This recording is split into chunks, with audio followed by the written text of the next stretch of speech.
واقعات آج میں ابھی ہفتہ بھر پہلے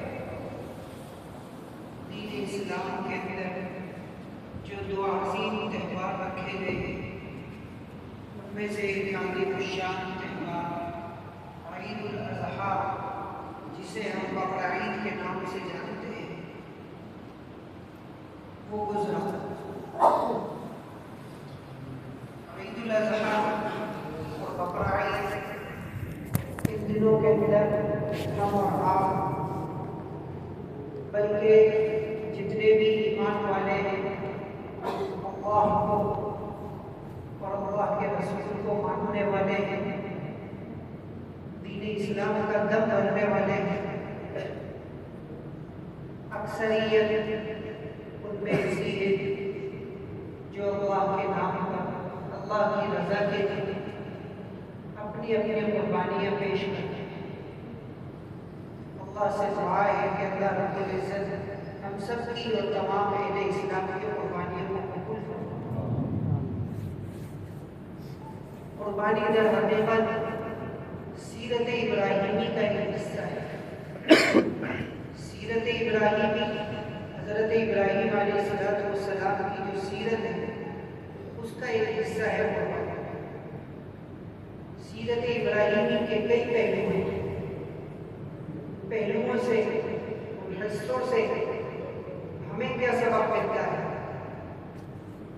سیرت ابراہیمی سے جو ہمیں سبق ملتا ہے وہ سبق یہ ہے کہ اصل چیز ہے احکام خداوندی کو ماننا، اللہ کے حکم کو ماننا اصل ہے، اور دین نام ہی ہے اطاعت۔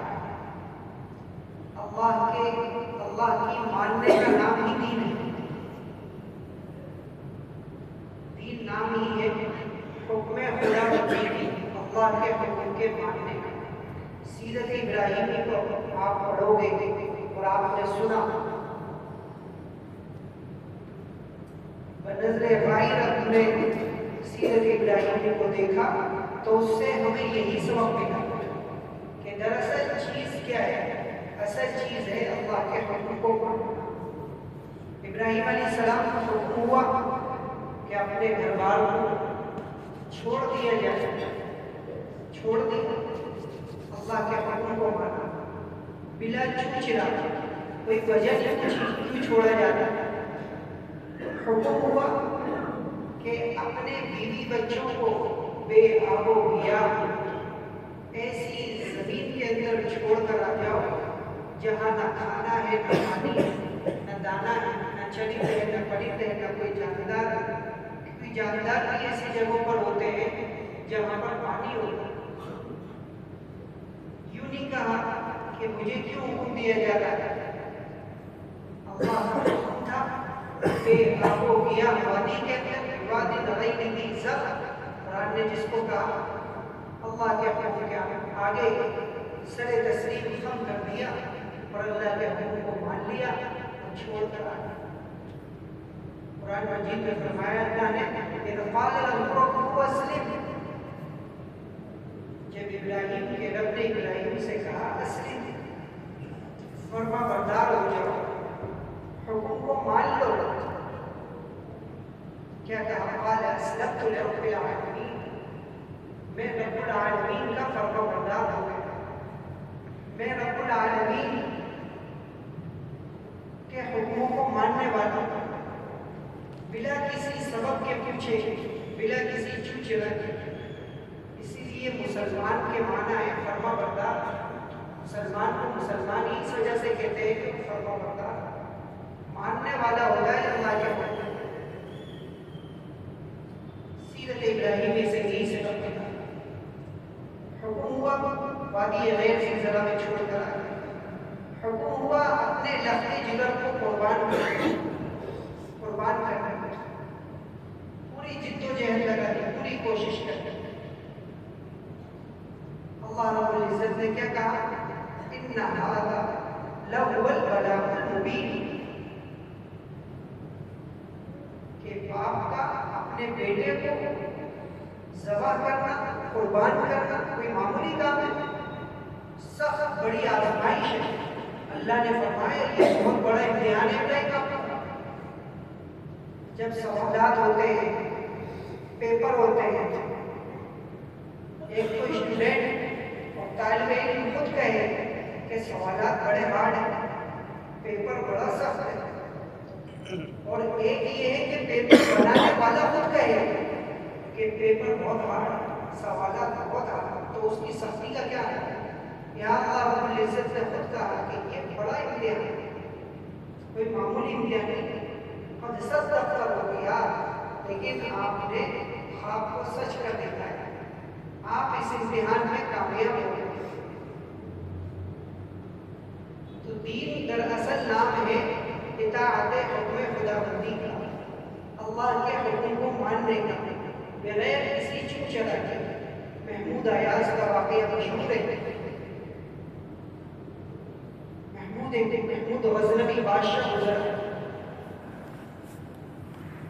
اس نے اپنے خادم جس کا نام تھا ایاز اور دیگر درباریوں کو حکم دیا، ایک ہیرا پیش کیا، بیش قیمتی ہیرا، بہت مہنگا، اور سارے درباریوں سے کہا اور ایاز سے بھی کہا کہ اس ہیرو کو توڑو۔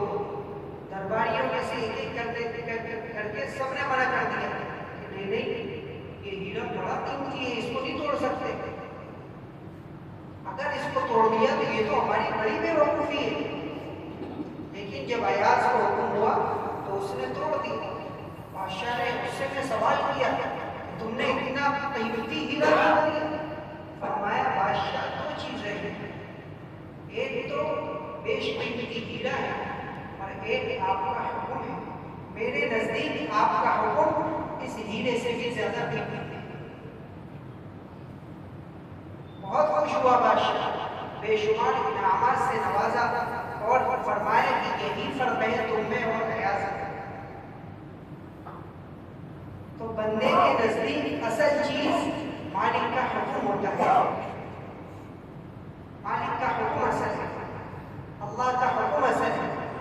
ہمارے سمجھ میں آئے یا نہ آئے، اس کی علت، اس کی وجہ ہمارے سمجھ میں آئے یا نہ آئے، بلا چڑچڑا اس کو تسلیم کر لینا اور اس کو کر گزرنا، یہی نام ہے دین، اسی کو کہتے ہیں۔ حج کے اندر آپ دیکھیں کتنے ساری چیزیں ایسی ہیں کہ عرفات کا میدان ہے، اس میں پڑے ہوئے ہیں، کنکریاں مار رہے ہیں، عقل سے کچھ سمجھ میں نہیں آ رہی کہ یہ کیا چیز ہے، طواف چکر لگا رہے ہیں، عقل سے بات کرے ہیں، سمجھ میں نہیں آ رہی ایسا کیوں ہے، لیکن کیوں کر رہے ہیں؟ اللہ کا حکم ہے، اصل چیز اللہ کا حکم ہے۔ کسی چیز کی علت سمجھ میں آئے یا نہ آئے، جس نے حکم دیا اس کو پتا ہے اس کی کیا مصلحت ہے، اس کی کیا حکمت۔ آپ نے ایک مزدور رکھا، اس کو کہا کہ یہ ایک ٹرولی اینٹ ہے یا بجری ہے، اس کو آپ تیسرے منزل پر پہنچا۔ تو اس کا کام کیا ہے؟ تیسری منزل پر پہنچا۔ اب وہ سوالات کرنے لگے کہ میاں آپ کیا کرو گے تیسری منزل پر پہنچا، کیا کام کرنا ہے؟ تو مالک کیا کہے گا؟ تجھے اس سے کیا ہوگا، تجھے جو کام بتلایا ہوگا۔ لیکن وہ اس کے باوجود سوالات پر سوالات کرے تو مالک کہے گا اپنا کام کر، دوسرا مزدور لے آئے۔ لیکن اس کا مطلب یہ نہیں ہے کہ اس کا مقصد مکان مالک کو بھی پتہ نہیں، اس کو تو پتہ ہے اس کو کس چیز میں استعمال کروانا ہے۔ اسے مزدور کا کام صرف اتنا ہے کہ جس چیز کا حکم دیا گیا ہے بلا چڑچڑا اس کو کر دو، ورنہ اپنی مزدوری سے بھی ہاتھ دھونے میں۔ ایسے ہی بندے کا کام یہ ہے کہ اللہ کے حکم کو بلا چڑچڑا کے حکم اور علت اور وجہوں میں پڑے بغیر اللہ کے حکم کو مان لے، یہ ہے اصل دین، اطاعت حکم خدا بندی۔ سیرت ابراہیمی سے یہی سبق ملتا ہے، بغیر کسی حکم کے، بغیر کسی سبب اور وجہ پوچھے ہوئے حضرت ابراہیم علیہ السلام نے ان تمام کاموں کو، اللہ کے حکموں کو پورا کیا۔ اس کا نتیجہ یہ نکلا کہ اللہ رب العزت نے قربانی کا نتیجہ نکلا کہ بیٹے کو بھی ضائع نہیں کیا، بیوی کو بھی ضائع نہیں کیا، ہر ایک کی حفاظت کرتا۔ تو قربانی کے ذریعے صرف جانور کو قربان نہیں کرتا بلکہ اپنی خواہشات کی قربانی کر سکتا۔ سیرت ابراہیمی سے یہی سبق ملتا ہے کہ ایک طرف اللہ کا حکم آ جائے اور دوسری طرف دنیاوی ضرورتیں ہوں، اپنی راحت و آرام ہو، تو اس موقع پر ہمیں اللہ کے حکم کو آگے کرنا ہے۔ اگر ہم نے اللہ کے حکم کو آگے کر دیا تو ہم کامیاب، اگر اللہ کے حکم کو پسے پش ڈال دیا تو ہم ناکام۔ ایک طرف نظر آ رہا ہے کہ سودا اچھا ہے، نفع زیادہ ہے، بس تھوڑا سا جھوٹ بولنا پڑے، تھوڑا سا دھوکہ دینا پڑے۔ اللہ کا حکم ہے کہ دھوکہ مت دو، جھوٹ مت دو۔ ایک طرف اللہ کا حکم، دوسری طرف اپنا نفع ہے، فائدہ ہے۔ اللہ کے حکم کو آگے کر دو، کامیاب۔ اگر تم نے جھوٹ بول کر دغا بازی سے نفع کما لیا تو آپ ظاہر میں آپ کو کامیابی نظر آ رہی ہے، لیکن در حقیقت یہ ناکامی ہے، کیونکہ کامیابی تو اللہ کے حکم میں ہے۔ اللہ کے حکم کو توڑ کر کے کوئی آدمی کامیاب نہیں ہو سکتا، وہ تو ناکام اور نامراد ہی۔ تو دین دراصل نام ہے اطاعت حکم خداوندی کا۔